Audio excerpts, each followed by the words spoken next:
Hello there, everybody. Dank the Muffin Man is back today.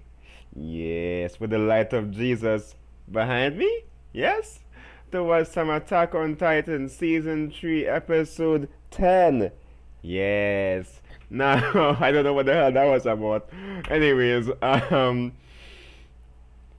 we are gonna see finally. This is something that I've been looking forward to. The backstory of Kenny. Alright, I can't wait to see what happens. Will he become a Titan? I don't think so. I think he's going to give the serum to Levi. Maybe they'll do some tests on it. Maybe they'll find a way for maybe them to cure Titanness. I have no idea.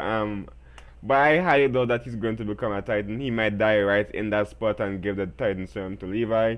But as always, I forgot to say this as I normally say. Thank you to all the regular viewers slash subscribers. Thank you to all you new viewers here today. Thank you for watching so much. Okay, I think that's all I needed to say. Backstory time. Let's go. I can't wait. The anime reaction begins now. Let me go. Or not backstory yet.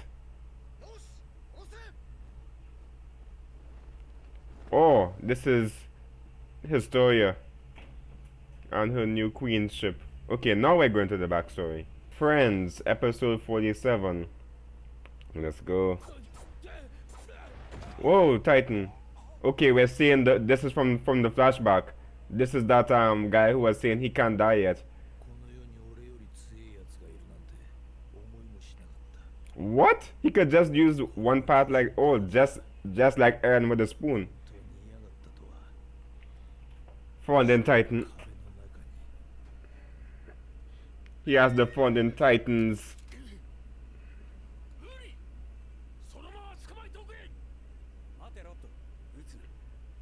Rod, okay, so that's Rod Reese and his brother.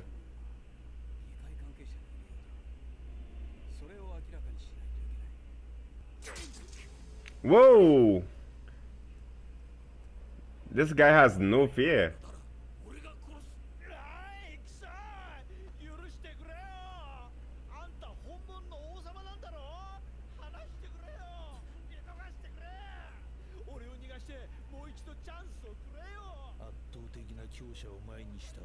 Hmm.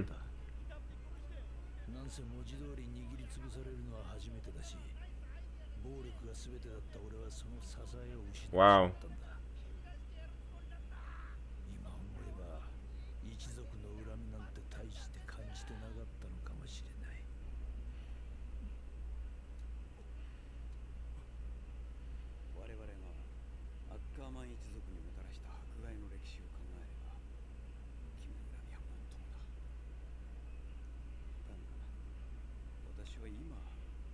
Right, that's from the flashback. So he's not a complete asshole then. Huh.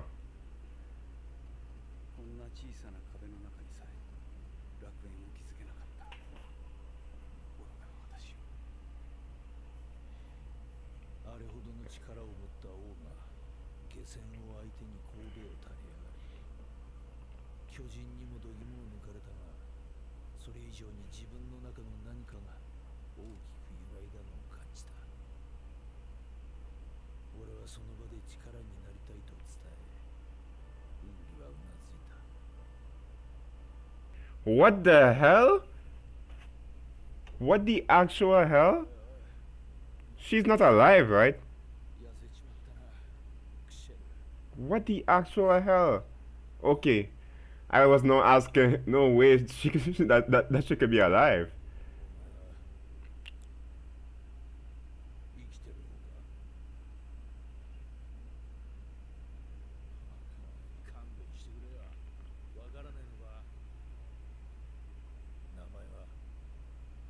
Wow, Levi.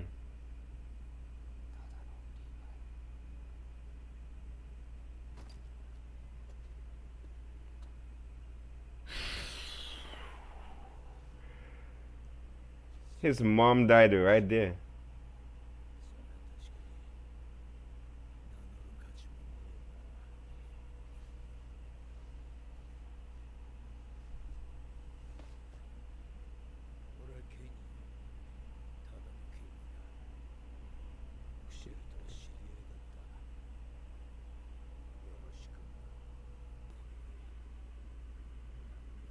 Wait, what? You don't have long left, but can't you live forever? What? Wait, what do you mean? Can't they live forever?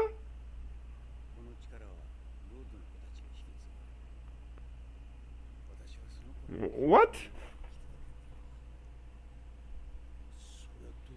So there's a drawback to having the Fallen Titan's power. They have to pass it down. They age faster? Why would they age faster as humans?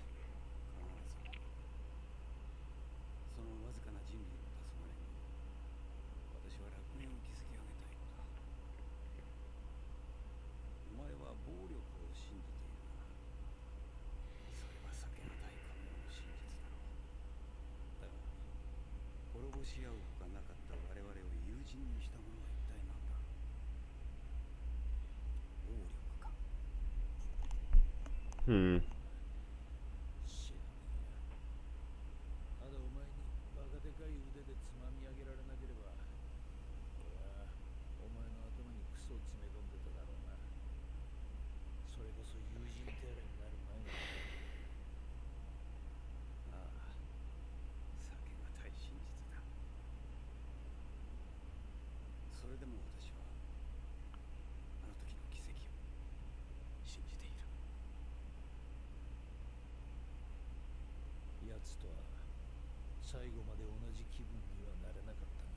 Hmm.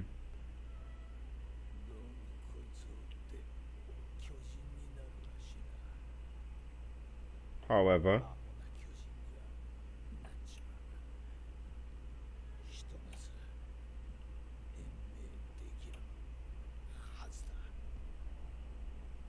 he doesn't care.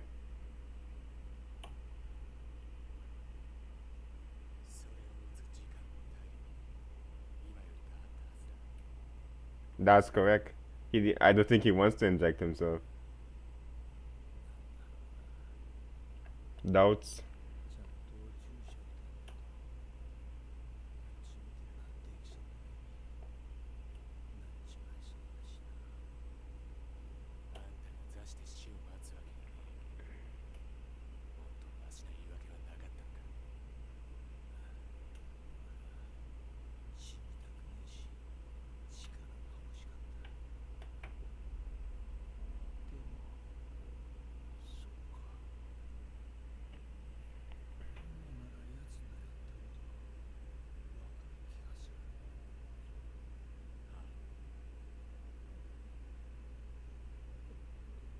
He understands. He understands him now.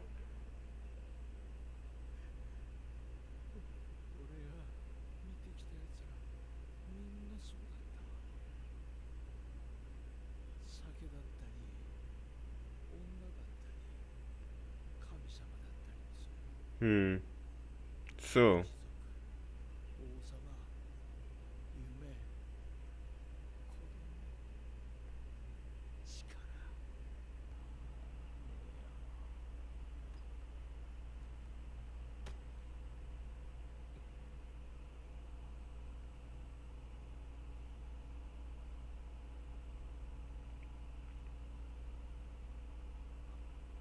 he's dead.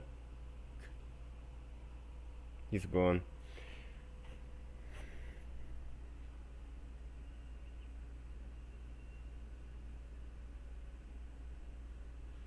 I didn't want to see him go, but I guess that's it for Kenny. I really didn't want to see him go.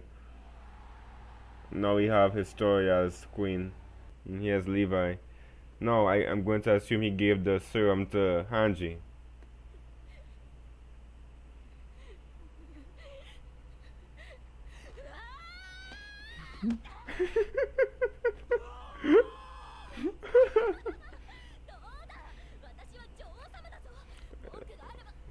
But that did nothing.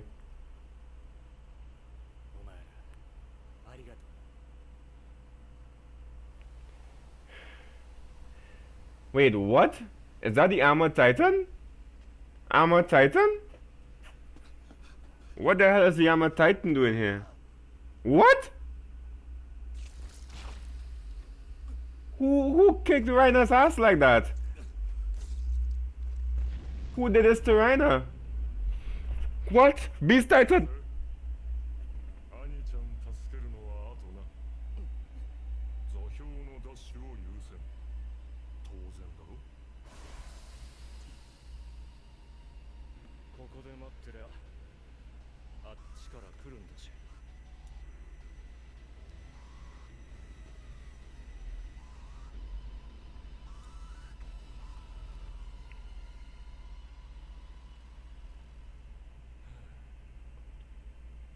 Beast Titan! Holy shit! Beast Titan coming in! Holy shit, so that's a cliffhanger. Oh my goodness, oh my goodness. Um, oh my goodness, I wasn't expecting the Beast Titan to show up now. Oh my goodness. Um, sorry if I got loud there, guys. Let me. I'm sorry. I'm sorry, guys. Hold on.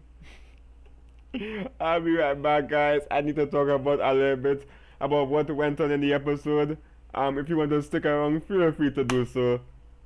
Holy shit, the Beast Titan. Hold on, guys. I'll be right back. First of all, let's talk about this right here, the beginning section. We get to see the first interaction between Uri, Rod's brother, and Kenny. The first contact and how they met. Alright. We also get to see how surprisingly strong that Kenny is, because he took the knife, threw it at somebody at that distance. It went through. It went through his hand from that distance. He has some strength. Okay. I guess he maybe already went through his awakening at this point already, so that's why he was that strong to pelt with such strength and accuracy. Alright? Interestingly enough, we see both Rod and Ure together. Seems like they always were, even though Ure is a little bit different than how he was before. If you looked at the flashback from yesterday, it almost felt like the Ure we saw before injection and inheriting the fallen Titan, and after are slightly different. But I'll get to that. Alright? Kenny's seeing him bowing down and begging for forgiveness. Is the beginning part of why he questioned why would he bow to somebody as I'm nobody, I'm insignificant. Why would this king with all the power to change into a titan, he could have killed me right there, bow down to me now? He didn't understand. He wanted to, and he also admired him at this moment, so agreed to to go along with him and follow him. All right, and I assume that he got information. He also got information to even reach to Uri and Rod in the first place. His dying grandfather, who gave him the information about the Archimans being like persecuted and the history. I assume that has something to do with him being able to find them. It also looked like Kenny put up a good fight though, cause he managed to get Uri from in Titan form on his knees.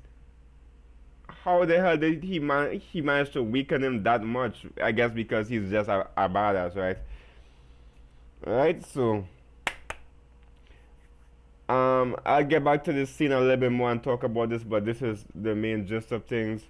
The assassination attempt failed.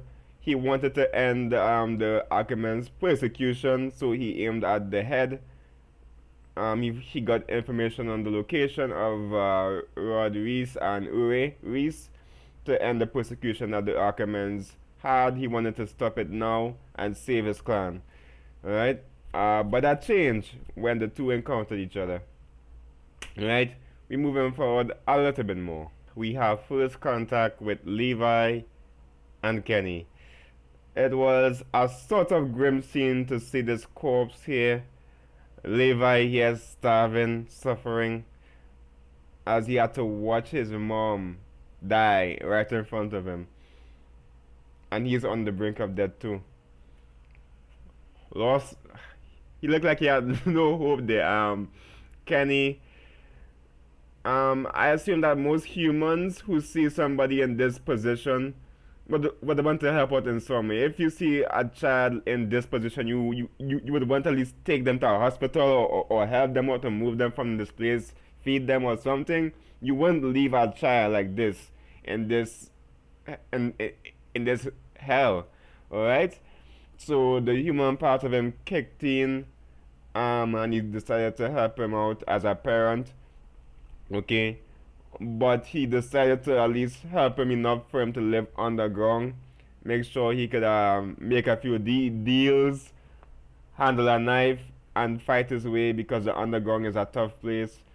Um, and if he also said in the episode that if he wanted to leave the underground, it was up to him.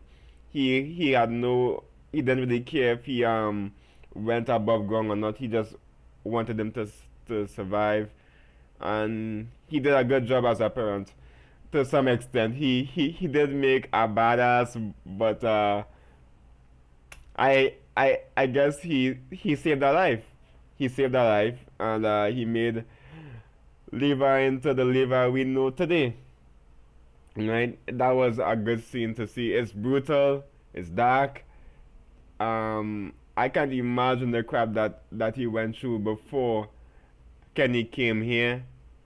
Um, Also, Kenny did not say right here his last name, because I am going to assume he didn't care that he didn't care to give his last name, because Levi wouldn't really care about last names.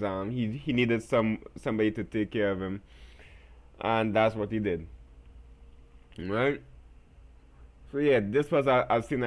This episode is really good. It answered a lot of the questions, and gave some more questions as usual per Attack on Titan. Okay, so we're moving forward. Okay, here in the episode, I was kind of perplexed here. Right here, I was like, wait, can't Titans live forever?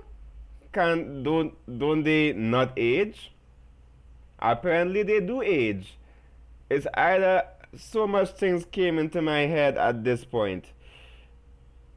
It's either they do age like normal in human form, or maybe the Founding Titan is in, is special, as in you have to pass it down, or else you die you age like a regular human, and you apparently he has some disease.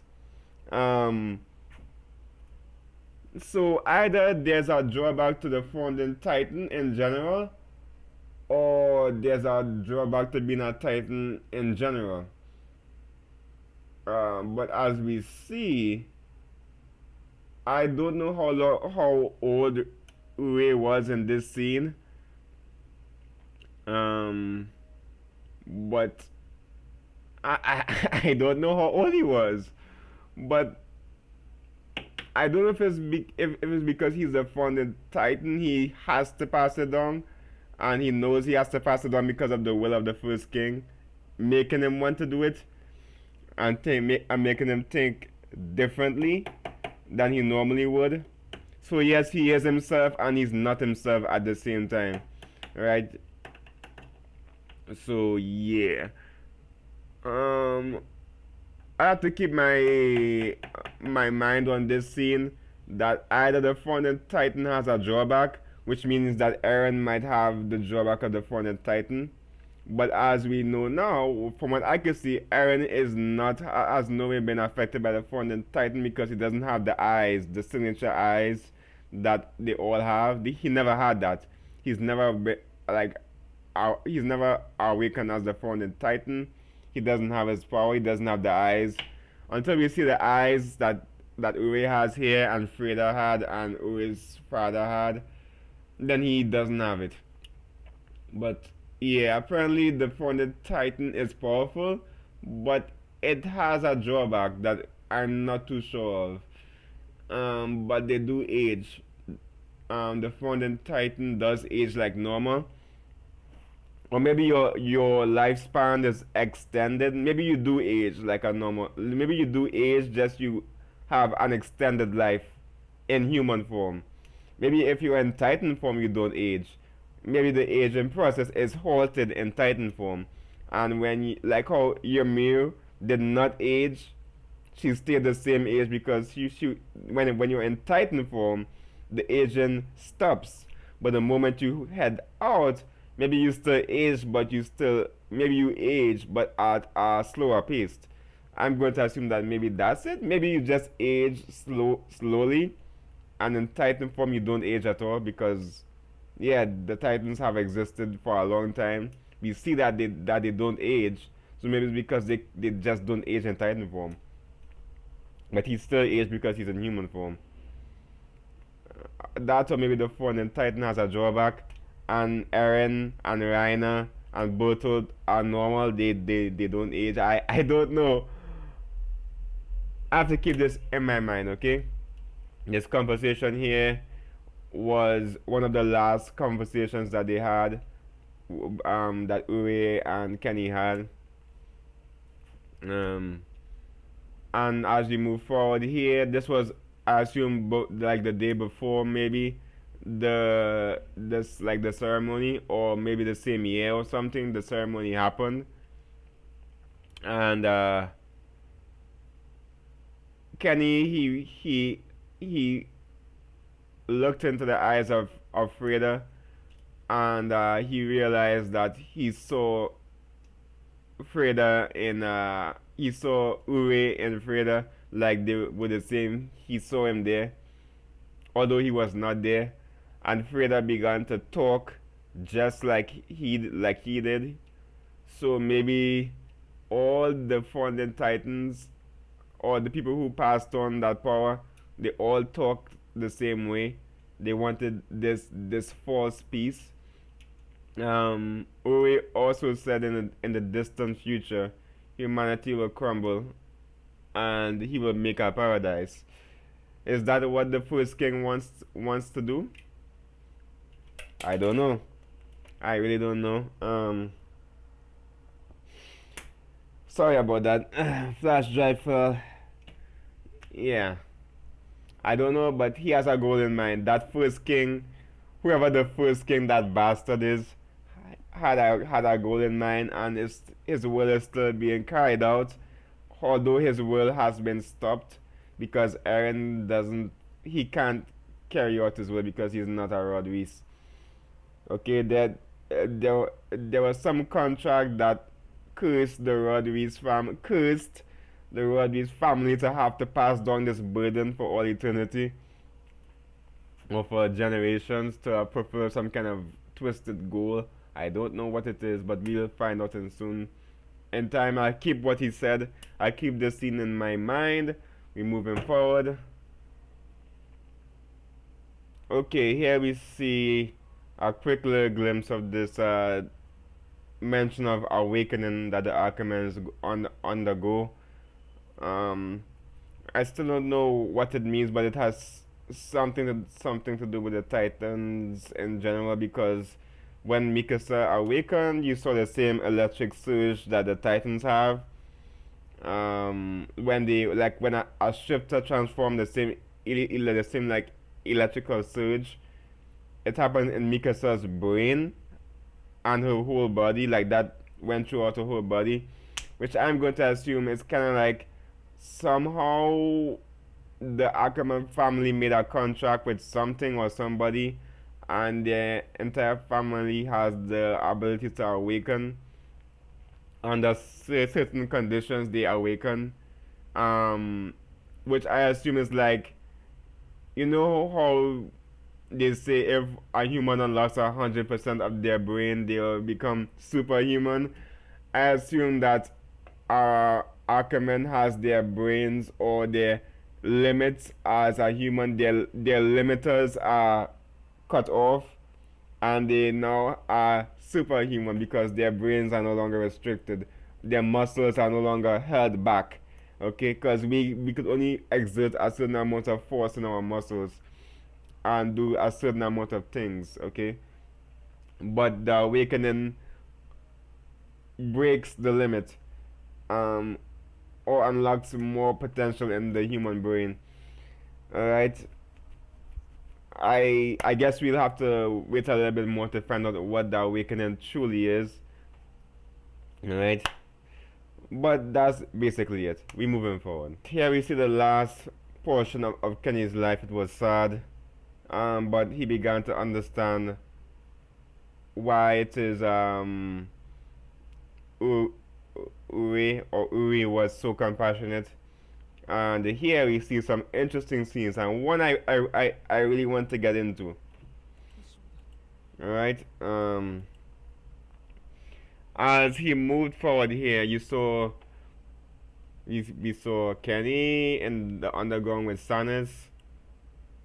We see Rodriguez. This is the same scene from last week where he was begging to her and pleading, saying that you're the only one who understands me. So maybe he had an. This is Historia's mom, and I assume that's how they came together. You remember how Historia's mom said master? This is Historia's mom, and I guess they had some kind of understanding, and this is when Historia was conceived. This is where it all started. Yes. So we see some kind of connection between Historia's mom and Rodriguez right here. They did honestly love each other to some extent.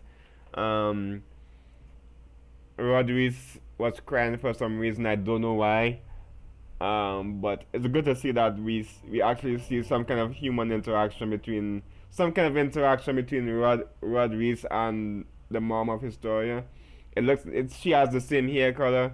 We don't see the face, but it's implied that this is Historia's mom. If I'm wrong, please tell me, but I'm sure that this maid is Historia's mom. Okay? And as we move forward, this here, very important. Is it me, or does this praying circle look like walls? The walls look like they were. It looks like the walls. It looks like they're praying in the literal shape of another wall. They're praying. They're all connected. If they were to turn into titans, they will all connect into a big wall. So that's why they're in a circle for. If they were to become titans, they're literally repeating the same processes. That's why then it looks like they're trying to make a blasted wall again. That's how the walls were created. They all join like humans join in a circle like this, a big like circle, and then they became titans, and that's how the walls were created. Like that's it's literally looking like was seen that rose. Look at it. Wow, I can't believe it was right in front of my face. And I didn't really notice it. Because in season one, I believe they were in a little circle. They always pray in a circle because they want to make another wall. Wow, look at that. And if you notice, their arms are intertwined. Their arms are intertwined like this, but they're praying at the same time. They're praying, their arms are intertwined. I'm sorry, I can't do it. I need another person. They're praying with their arms intertwined. So when they transform into titans, they will make a wall. All the titans inside the wall are praying intertwined like that. At least we all know how they look inside though. That's what they're all praying. They can't move because they're intertwined. They're stuck together. Look at that. That's subtle. That's subtle, man. That's real subtle. I like you, Attack on Titan. Holy shit. Moving forward, okay. Important scene. I'm sure some anime ones might pick up on this too. We'll see it. It looks like a blasted wall. Like there's even a bounds outside like this, like the circle. There's a boundary, so they want to like overstep their bounds. So they're basically conditioning humans to want to make another wall. Hmm. Why are they conditioning the humans for another wall for? And in any case, it's good to see that at least you know how the Titans inside the wall look and how they are intertwined together. They are stuck together like this. But this is like one, two, three. There are three groups. One, two, three. There, it's the same type of wall. They're passing on wall wall knowledge, and the people can't even see it. Anyways, guys, I need to keep moving forward, keep pressing forward, keep going on. Alright? Very cool scene. Alright? And he goes through all this is an actual good scene of Levi. This is his mom in a good state. So she truly did love her son. So this is an actual good scene of the mom. And he's understanding what they all live for and what they wanted that pushed them forward to live. Man. Okay. We moving forward. And here we see the sad end for Kenny. I didn't shed no tears for him because I didn't really care too much for Kenny. But it was a sad end for him. I really wish he could have like lived somehow, but it was the end for him. The burns was too much. Now humanity has an important tool. They have the Titan serum, so I assume that Hanji will be going ham on the Titan serum, trying to learn all she can about the Titans. Kenny also revealed that the reason why he left Levi in the underground too was because he didn't see himself worthy to be someone's father. He didn't think he deserved to be his father, so he left. He left him on his own to survive on his own. Alright? No. He also said that the reason why the Akimans persecuted or went after the Rodriguez families because they wanted um to to fight them because they're not fighting for humanity, they're fighting for some other cause, right? They're fighting to keep the Rodriguez family wants to keep humanity in these gigantic wars for some reason.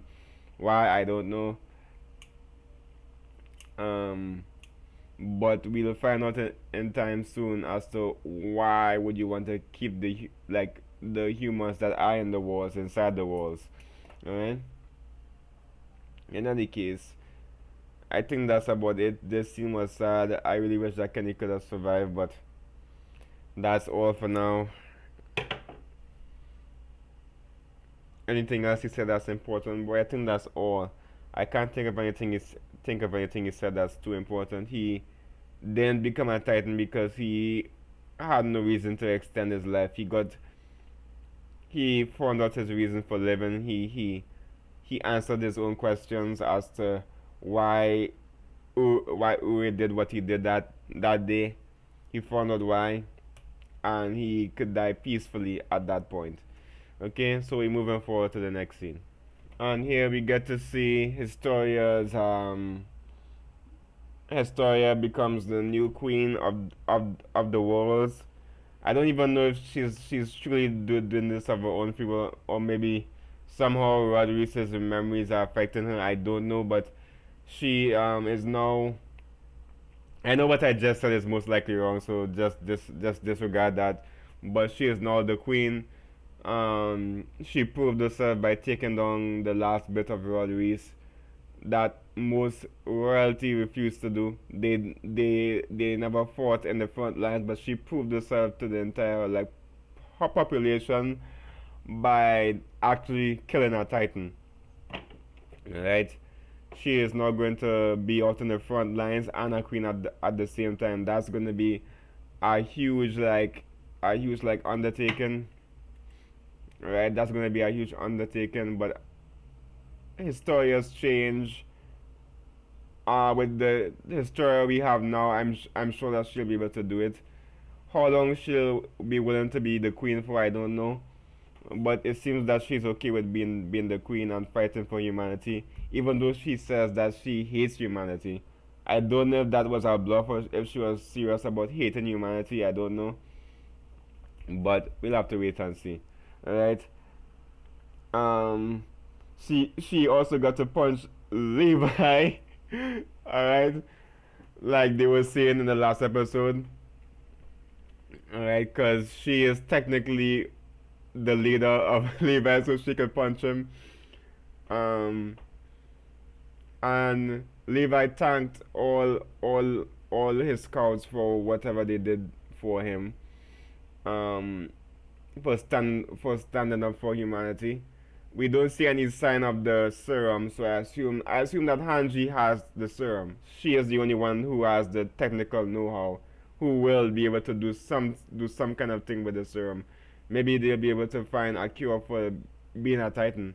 Maybe they'll be able to switch back a Titan to regular human.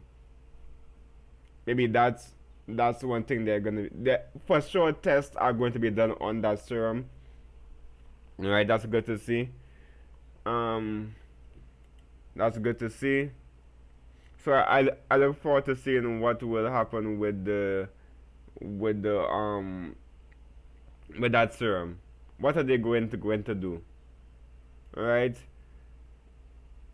So we're moving forward to the next scene. Okay, we finally see the Beast Titan in action. Apparently the Beast Titan is definitely working with Reiner and Bertold is confirmed here. I guess Beast Titan is their leader or some kind of commander in whatever village they come from. Beast Titan came because they were taking too long. Most likely, I assume that is the reason why we see no Ymir. This is definitely in Wall Maria that they broke down initially. Alright. So apparently their whole goal for coming here is to get the coordinates. And they're just going to wait here until they make their way to Wall Maria. Alright. That is what they're not gonna move because they know that eventually Eren will come to them. Maybe because they know that the basement is their goal. Because Reiner knows and Bertolt knows that the basement is their goal. So since the basement is there, they're going to have to face the Beast Titan to get to the basement. They're gonna have to fight the Beast Titan to get to the basement. Oh my lord. People are gonna die. I don't know why this Beast Titan fought Reiner to begin with. He looks like a no nonsense man though. He looks like he doesn't give a shit. I don't know why his Titan doesn't really have his same look per se. He doesn't have. I don't know why the Beast Titan itself looks so different to like the person inside. I guess he is some exception. I don't know why he looks like that per se. But we are gonna find out more about him. So yeah, why did they fight? I don't know. Maybe because the Beast Titan was disappointed in their actions and what they did. I'm sure we will see that missing action between Beast Titan and Reiner. We will see that fight. I want to see it. How fast did Reiner fall, but like fall to the like Beast Titan? Holy shit! And Beast Titan beat Reiner like nothing. Okay, Reiner stood no chance against the Beast Titan because he already knows all the Armored Titan's weak spots. Alright? I never thought that I would see the Armored Titan like fall, like his ass destroyed that much. So yeah, I can't wait to see. Hopefully they animate or show us the fight between Beast Titan and Reiner. That would be a cool way to end off as a season finale. Yeah, yeah. So Annie will be saved, but that's not their priority. Before they leave, if they get the coordinate, they'll go for Annie. But right now they want to get the coordinate in Eren. But I always wondered, isn't the Beast Titan considered a coordinate too? Cause he can control Titans. Right? He can control the Titans. He can control all Titans without. He can control all the Titans. But that's not all. There's something that Eren could do that he can't do. Alright. So yeah, we'll have to see more about that. I can't wait to see the next episode and what happens. Alright. So we're gonna see Beast Titan either next season. We're gonna see more of him next season or the end of this one. Alright. At least we know they're working together. They all come from the same village. So there's a group of humans that exist outside the walls that don't know about the ODM gear, that don't know about the technologies inside this wall, and they could exist in a village without protection against titans. I wonder if it's like a village of just titan shifters. That could be it too. But I'm curious as to how it is the village that or their hometown survived without any walls. Maybe because the Beast Titan could control the Titans around him and tell them to not do anything, to just ignore the village. If you have a Titan like the Beast Titan, then you don't need the walls. You could just ignore the walls completely because he could just tell all the Titans to halt, and they will do it. Of course, there might be some who ignore the orders and keep attacking, like that one who kept chomping down on Mickey's leg. So it's not absolute. In any case, there's also one thing that Kenny said about the injection. He said that if he injects himself wrong, he'll be messed up like Rodriguez did. I don't know if he means like if he does it just like that, he'll become a dumb titan or a foot soldier, as I call them, or is it because he licked the fluid off the ground, he became like deformed like that? You have to inject it in your bloodstream for you to be not deformed. But no, that's not the case because your mirror is not proportionate. Yeah. So I don't know why, but it definitely seems like the village that they come from, their hometown, has improved on like Titan creation and Titan shifting because Raina and Annie look like perfect, like they're the right size, they're proportionate, so they have some kind of perfecting of the Titan ability. So yeah, I hope we learn more of their hometown. But I think that's about it, guys. Seeing the Beast Titan again was filled my heart with such happiness. Alright? But I think that's about it. Guys, thank you for watching so much, okay? I'm sorry if I talk too much, but I have to get my thoughts out. That that circle scene was very important. We now know how it is they stood together as one. They stood together as a group with hands intertwined to make the wall. But in any case, guys, thank you all for watching. Alright, I'll see you guys next week for episode 11 of Attack on Titan. Okay? So, goodbye. So long. And farewell. Goodbye.